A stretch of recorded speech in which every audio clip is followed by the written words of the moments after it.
Now, going over to the political part podcast, you have the totalitarian European Union government to blame yet again for why we can't have nice things. Now, this comes with thanks to thedrive.com, which some people might not think is politics, but I would argue, oh, it is. Because it's because of politics. We don't have one of the most historically iconic, cool vehicles, bar none, the Subaru WRX STI, which, thank God, used back in the good old days came with a stick shift and all-wheel drive and more horsepower than most people, well, probably could handle. But nevertheless, this is brought to us thanks to Ronan, who's a writer at The Drive. And they say, quote, Subaru's executives blame Europe for the WRX STI's absence. New, quote-unquote, sporty models are said to be in the works, but Subaru will lean to electrification to overcome bullcrap emission standards. Okay, I did add that bullcrap to the title. And here you can see the previous STI, which, again, was awesome. And unfortunately for me, cost way too much. Though I still love my little Honda Civic SI. She'll do for now. But yeah, there's a reason we can't have nice things, and it's globalist governments and people who don't vote properly. Again, Europe has some good people over there. Vote differently. Kick off the yoke of suppression.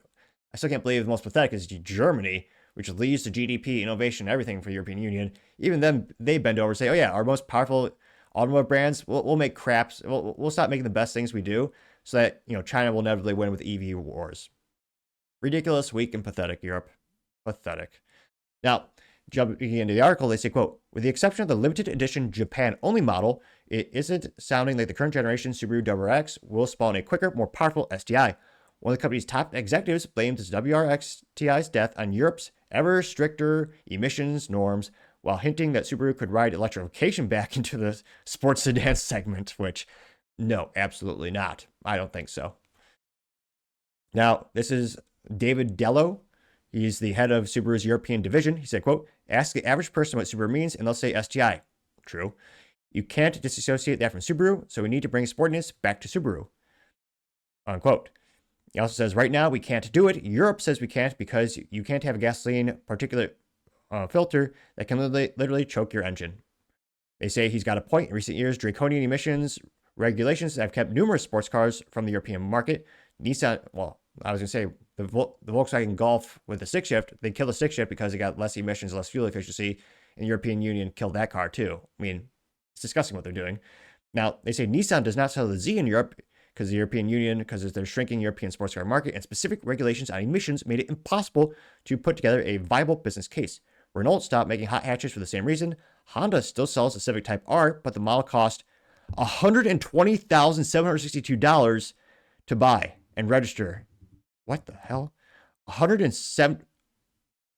I had my coffee this morning, caffeine. I am not inebriated. I read that right. Again, this is converted to American dollars. $120,762 for Honda Civic Type R, which again is a great vehicle, but because of regulation, all that crap and fees, because geez Louise, even MSRP I think is $45,000 to $47,000 unless you go for the super fancy package of the Type R. That's 3 times as much. And people say dealers are be evil and they take advantage of us. Oh no one robs more from people than governments. Jeez Louise. Now they say it's not quite a ban on sports cars, but it's pretty damn close. Yes, de facto ban. Cast in this light, it's hardly surprised that Subaru chose not to renew the WRX STI, which, let's get some nice pictures on the screen. Infinitely more attractive than me, I would say. But man. And again, one of my neighbors got the last generation Subaru WRX STI. It sounds, the exhaust note, it's like a symphony. And again, it's got a stick shift, big old engine, all-wheel drive. Again, not financial advice. And nearly every car historically has never beat the S&P 500 from an investment perspective. But I can't help but think these are going to jump up in value, the last generation STI, because you have more and more regulation. And I don't see Europeans growing a spine or voting differently or stopping the totalitarian governments from taking all their freedom away. And shoot, they arrest people for memes in Europe. How pathetic is that? Yet another reason not to give up your rights. Because once they're taken, they are rarely ever given back. And again, there's something iconic about blue WRX STI. You pay a premium for that color. One of my friends got a granite one. Yeah, I think it'd be worth, if I ever win the lottery, I'd get one of these in blue with the gold rim combo. Now, they say, quote, and yet I'm not convinced it's right to hold European regulators accountable for the STI demise. The They deserve the full blame for the gradual death of the European sports car market, but how many units of the WRX STI would Subaru have sold there? Not many. Even a decade ago, it's easier to sell sports cars in Europe due to looser regulations and higher demand. The WRX STI largest market is, and or the United States by a not insignificant margin. European sales represented a rounding error. They say one key detail is that the decision to can the WRX STI was taken in late 2010s when everyone still believed, argued, and hoped an electric future was right around the corner. Yeah, not so much. Making that happen requires significant investment money for new technology, adopting a greener image. WRX STI is still expensive to develop. It's not the most environmentally conscious car out there.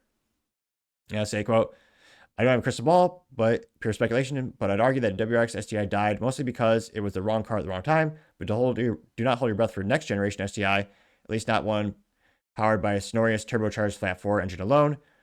Now, Delos Doritos says, quote, there are plans to bring back the sportiness to Subaru. Yeah, but yeah, we'll see if that actually does come to fruition. But yeah, again, it's one of the most saddest thing is that I believe it's a limited edition, like 500 or 600 cars. It's like, oh yeah, they have the STI, but it's got an automatic transmission, which is abhorrent to say the least for a true sports car enthusiast off-roading machine. And to Subaru's credit, they have one of the highest take rates for manual transmissions in general. It is, I believe, what was it, 86% of the WRX in general? That is one of the best take rates, bar none, in the industry. It's really cool. I love the fact they make these fun stick shift vehicles. I mean, the BRZ, if I had unlimited money for, repairs and maintenance, might look into that. Though it actually has less horsepower than my Honda Civic Si, which is saying something. But again, a great balanced car, great track toy when it's working. And hopefully people vote differently, grow a spine, and maybe we'll get fun cars again. But again, this is a consequence and the ripple effect of politics and how it infects pretty much all of our daily lives, especially if you're someone who's really you're a big enthusiast around cars or firearms. Well, pretty much everything is regulated these days, even down to pillows in the EU. But let me know your thoughts, because as always, be fascinated to hear what you have to say. Thank you everyone for taking the time to tune in today. Again, try to get to 5,000 subscribers by the end of the month, so you can click that button. I really appreciate it. Also, give me a thumbs up, thumbs down, or comment. It's a great way to give me suggestion feedback, letting me know how I can make the show better and better. Lastly, don't forget to take time to tell your family, tell your friends, tell your coworkers, heck, tell your enemies, anyone and everyone. Just stay safe and fight the good fight.